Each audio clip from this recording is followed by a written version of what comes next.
stone of the ancient library walls, while she sat counting pages within those hushed and dusty halls. A goddess bound in ink and the weight of tethered lore. Luna saw the secrets that the clever saints adore, but the sky turned to bluish purple like a creep upon the vine, and the timber started groaning in a terrifying line. A spark became a fever in the belly of the keep, awakened from the shadows where the heavy dragons sleep. The castle stood for fighting like a bird inside a cage, as the orange suns of ruin licked the corner of each page. She didn't see the danger through the thicket of her mind, falling wisdom in her spirit made her outer vision blind. The heat began to heavy up the stillness of the air, and smoke began to tangle in the thickness of her hair. Her mortal frame was shaking as the raptor started bending. It looked as if the story reached a dark and bitter ending. But death put on the garments of a champion in the light. He traded in the skies to be a hero this time.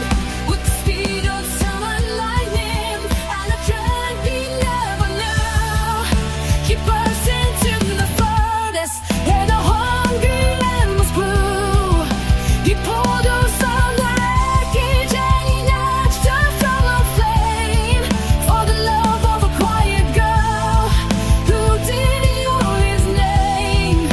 He rescued every volume and the shelves of sacred art, for he saved her wooden sanctuary, she saved his broken heart.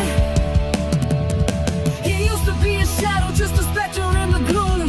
Now he stood a titan in the center of the room, all the muscle of a legend and the fire in his eyes, beneath the tattered banners and the charcoal of his scribes. He watched her clutch a ledger to a trembling little chest, the nerdy girl he worshipped more than any golden crest. She looked up from the UN where the spectacles turned gray, and saw a man who pulled her from the jaws of the decay. He didn't want the glory or the crown of any king, he only wanted Luna and the peace that she could bring. The library was standing, all the stones were black as coal, because the god had found a woman who could satisfy his soul. The embers died of cinders like a morning started pale, and truth began to echo in a reimagined tale. The hero took her hand as the sun began to rise, buying all the universe within those studious eyes.